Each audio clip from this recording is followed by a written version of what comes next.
Eu gosto muito dessa canção porque ela fala das misericórdias. E o encargo que eu tenho hoje para compartilhar com os irmãos é sobre a graça de Deus, sabe? Nós estamos desejosos mesmo de treinar os irmãos para a evangelização. Gostaria muito de que todos os irmãos se tornassem assim bastante aptos e desejosos de serem aqueles que levam outras pessoas a conhecer o Senhor. Mas existem algumas barreiras em nós que nos impede de funcionar nesse aspecto de ajudar outras pessoas a conhecer o Senhor. E eu penso assim que a maior de todas é o conceito errado que nós recebemos do que é o Evangelho, e por isso nós acabamos transmitindo de maneira errada, né? Eu vejo assim nas conversações diárias, né, as pessoas falando muito mais sobre regra, modo de conduta, mandamento, do que propriamente falando da misericórdia, da graça, né, do perdão, do amor, e é isso que faz com que a gente torne para as pessoas que estão à nossa volta esse caminho tão difícil, tão complicado, tão fechado. Então eu gostaria hoje de tocar em alguns aspectos com os irmãos desse assunto, sabe? De como nós podemos levar para as pessoas esse evangelho de graça, de amor, de misericórdia.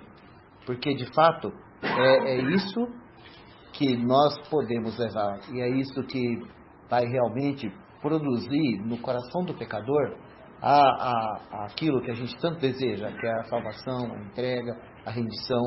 E não, sabe, essa coisa da gente ficar querendo mostrar para as pessoas que a nossa verdade é melhor que a delas, sabe, que a nossa doutrina é melhor que a delas, que nós temos o melhor modo de vida para se viver, né?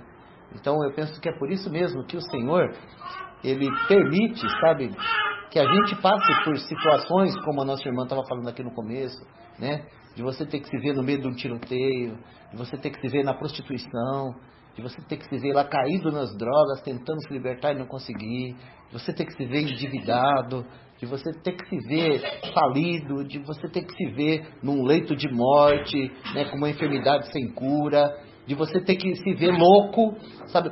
Todas essas coisas que vêm à nossa vida, elas vêm com um propósito. Sabe, irmãos, não fiquem espantados com as coisas que ainda vão acontecer no nosso meio. Não fiquem espantados, sabe? Porque cada tribulação que a gente enfrenta nos torna um pouco mais acessíveis. Porque nós estamos em um mundo de caos, em um mundo de tribulação, em um mundo de muito sofrimento. E eu vou usar essa palavra, os irmãos me perdoem a sinceridade dessa palavra, mas eu posso dizer assim, que quanto mais perfeitinha for a nossa vida, mais distante nós vamos ficar daquelas pessoas que precisam de salvação. Sabe, eu não estou aqui fazendo apologia a nossas fraquezas, ao nosso erro, às nossas quedas. Não. Realmente as Escrituras, elas nos mostram que o nosso Deus é santo e que Ele tem chamado para si um povo santo, zeloso de boas obras. Mas quando nós olhamos para nós vimos isso aí? Um povo santo, zeloso de boas obras? Não. Nós vimos um povo fraco, que mal e mal consegue ficar de pé. E por que nós temos estado nesse estado cada vez pior? Talvez, sabe, seja porque o Senhor realmente quer para si um povo fraco, que nada pode, que nada sabe, mas que conhece um Deus de misericórdia, que conhece um Deus que perdoa, que aceita, que redime, sabe? Quem sabe a gente, na nossa fraqueza, a gente consegue incentivar outros fracos a andar com a gente. Quem sabe nas nossas quedas a gente não traga um monte grudado com a gente para conhecer esse Senhor que deixa os 99 e vai buscar que se perdeu. Esse é o Evangelho, irmãos. O Evangelho que tem que ser pregado é esse, é o Evangelho daquele pastor que deixa os 99 e vai buscar o que se perdeu. E sabe quando que talvez nós consigamos pregar esse evangelho para a nossa família? Quando a gente estiver perdido e o Senhor for lá buscar a gente, vai falar, o Senhor veio mesmo. Isso aconteceu uma vez numa favela aqui da cidade, sabe? Tinha um menino que caminhava, que nem que ele caminhava. Ele dava 2 passos e caía, né? A gente fala caminhava, né? Era 2 passos para frente e 5 para trás, né? E o Ivanzinho caiu, né? E ele foi lá para Brataque e passou a noite nas drogas lá, né? E no outro dia, né? O Maicon, mais o Robson, mais os outros irmãozinhos lá, falou assim, vamos lá buscar o Ivan. E eles juntaram um grupo e foram lá para Brataque buscar o Ivan, né? E então, quando eles chegam lá na Brataque, eles não conseguem achar o Ivan. Entra numa rua, entra na outra, entra numa rua, entra na outra. Não conseguem achar o Ivan. Daí eles chegaram na casa de um dos grandão lá. Poxa vida, estou tentando lembrar o nome dele, mas o senhor não quer que eu fale o nome dele, então eu não vou lembrar. Não, é outro. Ele já morreu já. Oi? Não é o Pepeu. Você vai lembrar dele, ô Juarez. Ele era ladrão de banco. Porque ele teve na PEL, na época que você estava lá, ele teve lá. Oi? Puxa, o nome dele é bem conhecido, mas eu não estou conseguindo lembrar agora. Rangel. O Rangel, você conheceu, né? Então, aí o Michael acabou lá na casa do Rangel. Aí o Rangel falou assim, não, o moleque passou aqui mesmo à noite, passou a noite aí na rua aí usando droga, mas ninguém sabe onde tá, né? Mas aí o Rangel pegou e falou assim pro Robson, falou assim, mas Robinho, aquilo é um nóia. O que vocês estão atrás de uma porcaria daquela lá? Aí eles sentaram com o Rangel e falaram assim, Rangel, é o seguinte, aquele nóia é a ovelhinha que se perdeu. E o Senhor mandou a gente vir buscar ele. Então, ele não tem valor nenhum para você, não tem valor nenhum para a sociedade, mas para o Senhor, ele é a ovelhinha perdida. E então o Rangel pegou e falou assim, mas peraí, se esse Deus de vocês ama aquela porcaria, então eu quero conhecer ele, então vocês vão me explicar melhor o que é isso. E eles passaram o dia inteiro lá na casa do Rangel, pregando pro Rangel e para mais um monte de bandido, o dia inteiro. E na segunda-feira o Rangel não teve com a gente lá não, sabe? Mas ele não teve com a gente na segunda-feira porque ele morreu. O Rangel morreu. Eles tinham um assalto marcado para fazer em Rolândia na segunda de manhã. Eles passaram o domingo inteiro ouvindo o evangelho. Quando foi na segunda de manhã, eles saíram para ir para o assalto. E lá, antes mesmo de fazer o assalto, a hora que eles estavam descendo do carro, o fuzil que estava na mão de um menino disparou e atingiu o Rangel na cabeça. Ele no outro dia de manhã. Por isso ele não foi na reunião à noite. Na terça-feira ele estava sendo velado. Por que eu estou falando isso para os irmãos? Porque é independente dele ter morrido, não ter morrido, de tudo que aconteceu, olha o tamanho da misericórdia e da graça de Deus. Que ele foi, não estou falando do Ivanzinho Noiadinho, não, que hoje já está firme, viu, graças a Deus, mas não estou falando do Ivanzinho Noiadinho, estou falando do Rangel, um homem que viveu a vida dele por crime. E no último dia da vida dele, o Senhor foi lá, no último dia. Ele nem imaginava que era o último dia da vida dele. E não foi o Marco, o Ivanzinho, o Robson. Não, foi o Senhor. Foi o Senhor que foi lá abrir as portas da vida eterna para chamá-lo. Ah, irmãos, é esse o evangelho que nós pregamos. Esse é o evangelho que nós pregamos. É o poder de Deus para a salvação de todo aquele que crê. E o nosso Senhor, Ele não quer que nenhum se perca, mas Ele quer que todos venham se arrepender. E é por essa causa que Ele nos dá essa oportunidade de levarmos o evangelho. Então, não estranhem as coisas que ainda vão acontecer. Nem conosco, nem com nossos irmãos. Entenda uma coisa, que nós estamos aqui com uma missão muito maior do que viver uma vida perfeitinha. É apresentar para quem precisa conhecer o perfeito. Porque nós somos salvos pela graça. É isso que eu queria falar para os irmãos. Nós somos salvos pela graça. É verdade que nós fomos chamados para viver uma vida santa. Mas nós somos salvos. Não é porque nós vivemos a vida santa. Nós somos salvos porque Jesus viveu uma vida santa. E Ele se entregou para morrer naquela cruz por nossa causa. E lá naquela cruz, Ele pagou todos os nossos pecados. Os do passado, os do presente e os do futuro. Por isso, ninguém aqui tem um só motivo para se gloriar. Dizer assim, ó, eu mereço, eu sou bom, eu não sou como esse pecador, eu não sou como esse irmão fracassado, eu não sou... Não! Nós só temos um motivo para se gloriar. Sabe qual que é o motivo que nós temos para se gloriar? Jesus. Jesus venceu. Jesus venceu por todos nós. Aleluia! Ele pagou o preço pela nossa redenção. Bendito seja o nome do Senhor. E não somente pela nossa, mas pelos pecados do mundo inteiro. Então é por isso que nós podemos ir evangelizar. E evangelizar é isso, é ir dizer para as pessoas que nós encontramos pão na casa de pão. Nós estávamos com fome e nós fomos até Jesus e lá tinha pão.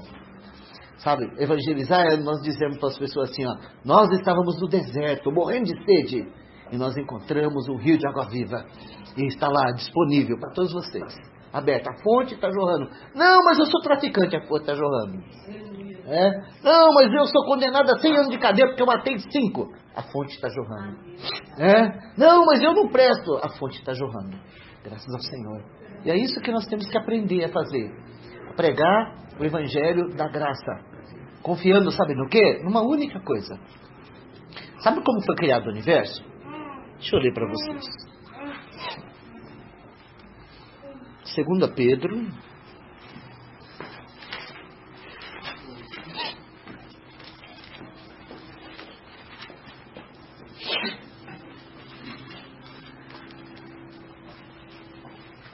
2 Pedro, capítulo 3, versículo 5 e 6.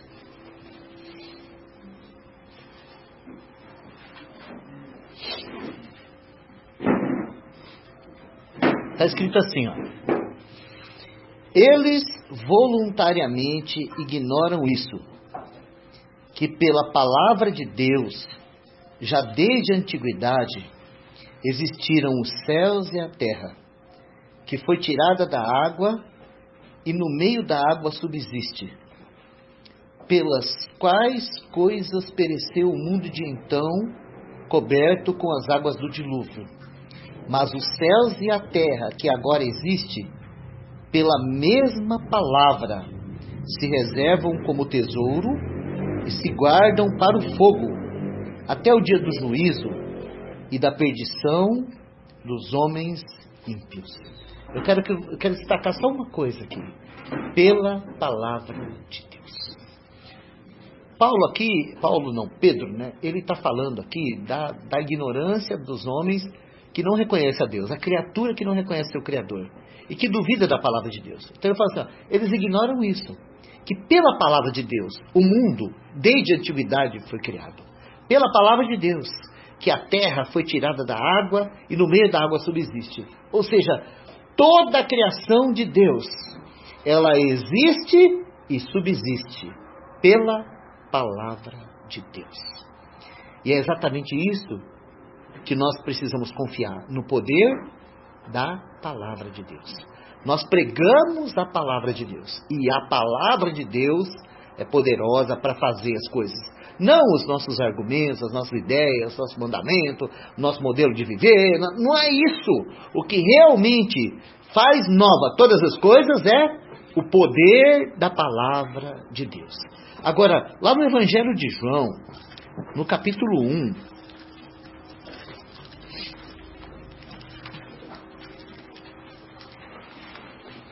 lá no Evangelho de João, no capítulo 1, o Evangelho de João, ele começa a ser escrito da seguinte maneira, tá? Eu vou traduzir aqui a palavra verbo por palavra. No original, o termo é logos, que significa palavra. E foi traduzido para nós por verbo. Então eu vou usar o termo palavra, para os irmãos compreender melhor a grandeza disso. João 1:1. Isso.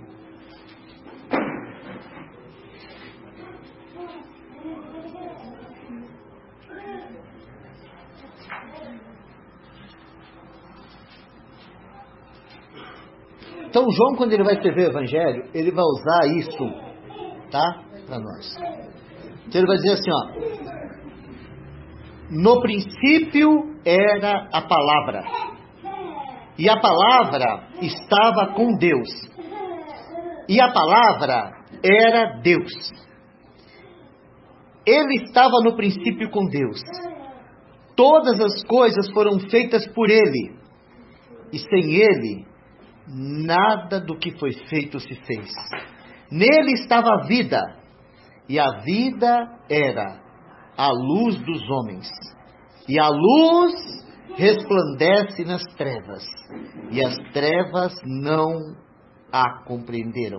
Na verdade, essa palavra compreenderam no original significa não agarraram, não venceram, não subjugaram. Ou seja, a luz chegou e as trevas não puderam vencê-la. É isso. Ou seja, a palavra de Deus se fez carne. Olha só, o outro versículo que eu ia ler para vocês está no versículo 14. No versículo 14, tá? É isso que está escrito no original. E a palavra se fez carne e habitou entre nós.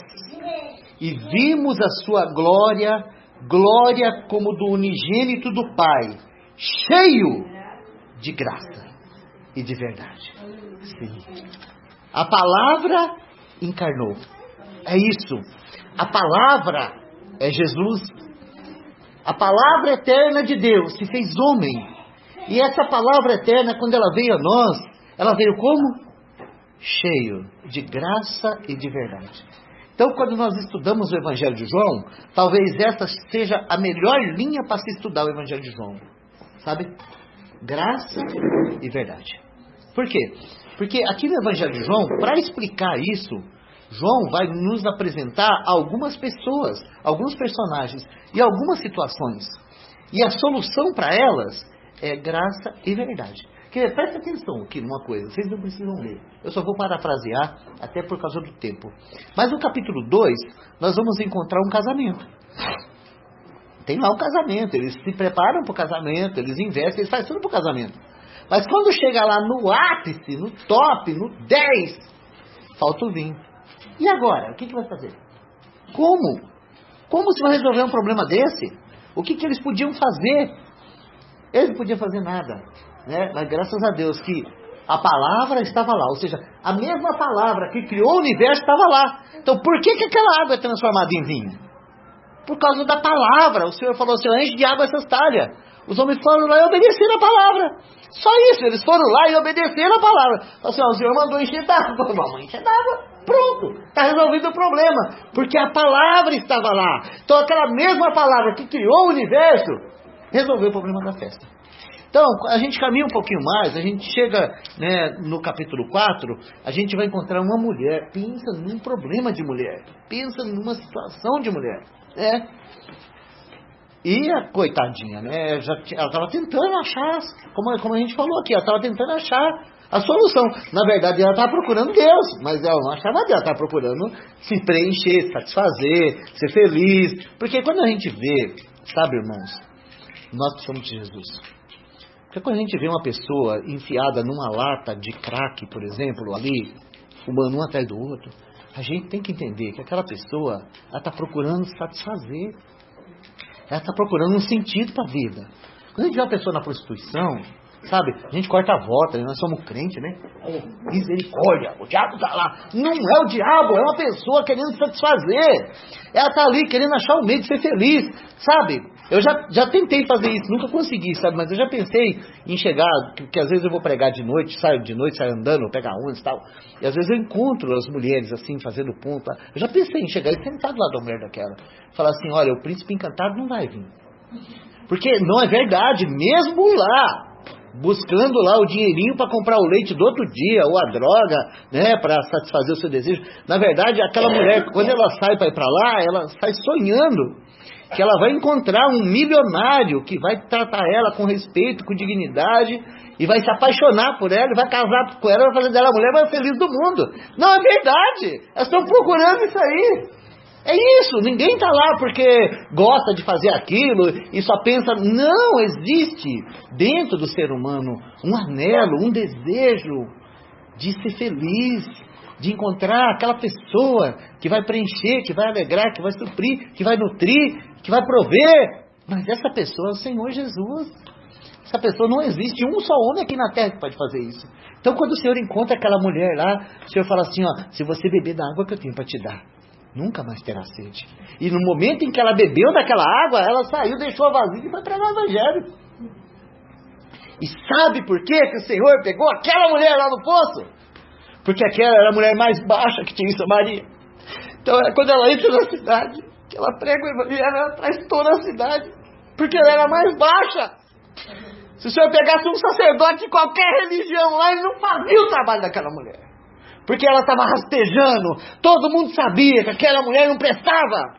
E agora existe um Messias que começou com ela, que sarou ela, que contou a vida dela, que perdoou ela, que salvou ela.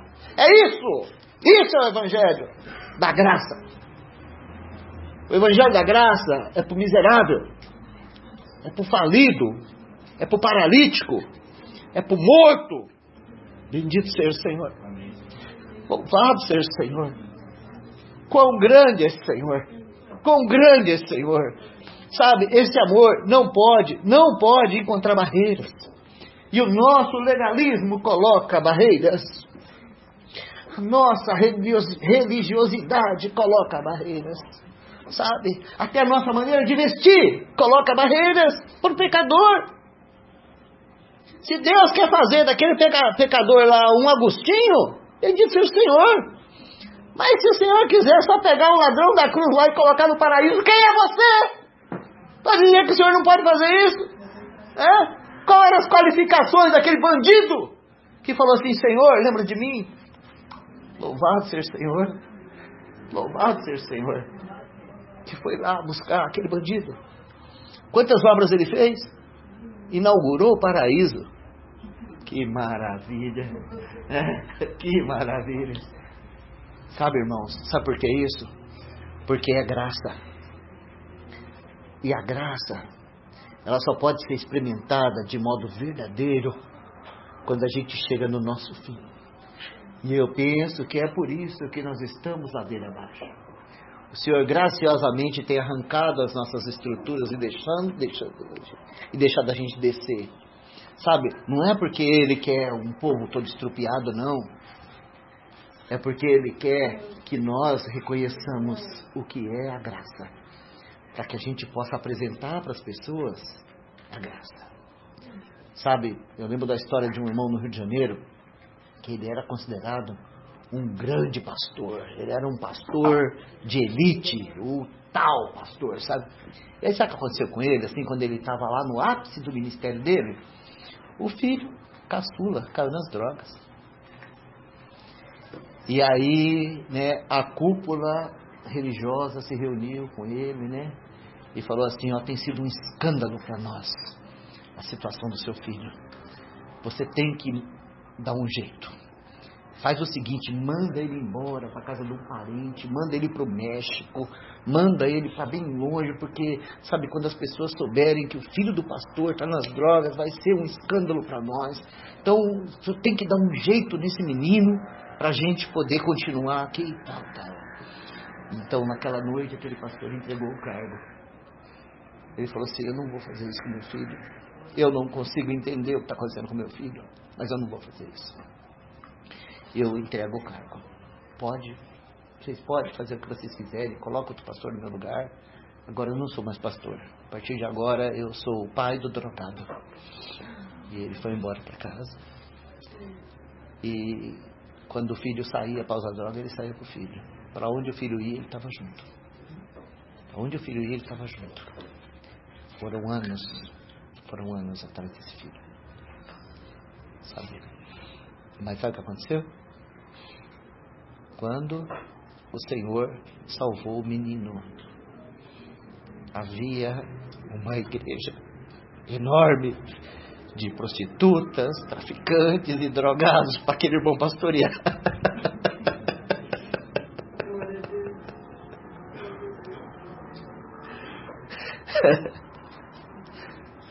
Sim, uma igreja enorme, muito maior do que aquela que ele deixou para trás lá, sabe, de prostitutas, traficantes e drogados, que foram alcançados por aquele servo do Senhor que decidiu seguir o menino. Sabe, irmãos, esse é o evangelho que nós temos que pregar, né? Não estou dizendo que a gente tem que viver qualquer tipo de vida, não. A gente realmente tem que buscar do Senhor todas aquelas forças que a gente tem, sabe? Buscar do Senhor, obedecer a Ele. Mas nós somos chamados para pregar o evangelho da graça, o evangelho do Deus que ama e que perdoa e que sara. Se cair 7 vezes, não ficará prostrado. Considera isso, irmãos, que esse é o evangelho que nós queremos. Se nós estivermos apegados nesse evangelho, no dia que a gente cair, a gente não vai ter nenhuma dificuldade para levantar e continuar andando, porque a gente está apegado nesse evangelho. Mas se a gente trocar esse evangelho por moralismo, sabe o que vai acontecer quando a gente cair? Nem a gente vai ter coragem de acreditar que o Senhor nos perdoa. Então, Senhor, assim, tenha misericórdia de nós, nos capacite a isso. Eu quero ler só 2 textos que o Senhor colocou no coração para a gente ler. Então vamos lá. O primeiro deles está em 1 Pedro.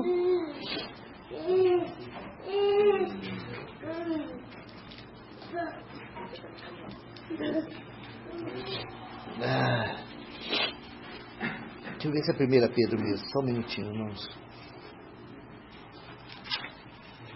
Não. É 2 Pedro mesmo. É 2 Pedro, perdão. Tá, é 2 Pedro.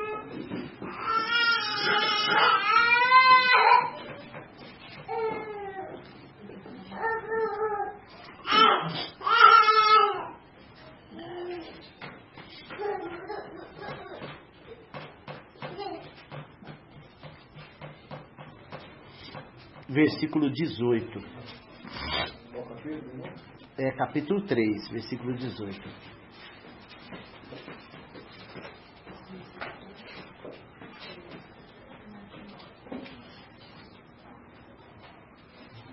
Eu vou ler o 17 e o 18. Vós, portanto, amados, sabendo isso de antemão, guardai-vos de que, pelo engano dos homens abomináveis, sejais juntamente arrebatados e descaiais da vossa firmeza. Antes, crescei na graça e conhecimento de nosso Senhor e Salvador Jesus Cristo. A Ele seja a glória, assim agora, como no dia da eternidade. Amém. Olha que palavra que o Senhor nos traz aqui. Ele fala assim, guardai-vos de que pelo engano dos homens abomináveis sejais juntamente arrebatados e descaiais da vossa firmeza. Antes, crescei na graça e no conhecimento de nosso Senhor e Salvador Jesus Cristo. A Ele seja a glória, assim agora, como no dia da eternidade. Amém. Sabe, que o Senhor guarde o nosso coração dos homens e que a gente esteja firmado na graça. A nossa firmeza está na graça. Crescei na graça e no conhecimento de nosso Senhor e Salvador Jesus Cristo. O último texto está em Efésios capítulo 2.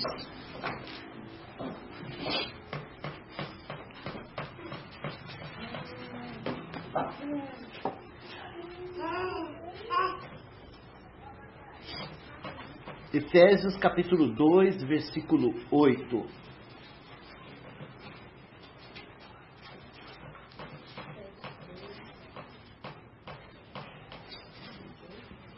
Efésios capítulo 2, versículo 8. Porque pela graça sois salvos, por meio da fé. E isso não vem de vós. É dom de Deus. Vamos repetir?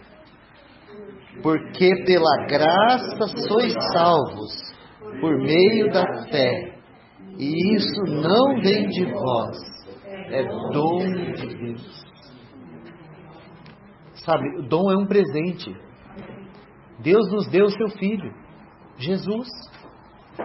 Jesus, sim, Ele foi o homem aprovado por Deus. Ele viveu uma vida perfeita por nós. E Ele morreu naquela cruz, a morte que era nossa. E ressuscitou dos mortos, para nos fazer justo diante de Deus. Sabe como que nós nos tornamos justos diante de Deus? Sabe qual foi a obra que nós fizemos para nos tornar justos diante de Deus? Sabe qual foi a obra? A obra que nós fizemos? Nenhuma. Nós ouvimos. Nós ouvimos falar do Senhor e aquela palavra capturou o nosso coração. Sabe, a mesma palavra que criou o universo, ela entrou dentro de nós e nos ganhou. E assim nós fomos salvos. Nós recebemos o Senhor porque aquela palavra entrou dentro de nós e não tinha mais como dizer não quero. Sabe, não foi que você falou, eu aceito Jesus, que você foi salvo, não. Sabe quando você foi salvo? Quando a palavra de Deus chegou lá dentro. A palavra de Deus entrou, quebrou as barreiras da sua ignorância, da sua dureza de coração, da raiva que você tinha dos crentes. A palavra foi lá dentro, a palavra do amor chegou e entrou lá dentro, quebrou tudo. E então chegou um momento que você teve que fazer igual Pedro. Pedro falou assim, ó, Senhor, ausenta-te de mim, porque eu sou um pecador, né? Por que ele falou ausenta-te de mim? Porque já não tinha mais condição dele de se ausentar do Senhor. A palavra já tinha capturado o coração dele. Foi assim que nós fomos salvos. Pela graça. É pela graça de Deus. Então, irmãos, que o Senhor, pelo seu Espírito, Ele continue revelando essa graça no nosso coração e nos fazendo graciosos para as pessoas. Sabe? Olha, eu quero, irmãos, que nós tenhamos o padrão moral mais alto dessa vida. Eu quero. Eu desejo isso. Porque sei que isso é bom para nós. Mas eu entendo que da nossa boca deve sair palavras de graça, de misericórdia, de amor. Nós temos que sair por aí e falar para todo mundo que o Deus da graça nos achou, nos comprou, nos salvou. É isso que pode salvar o pecador. Mais nada.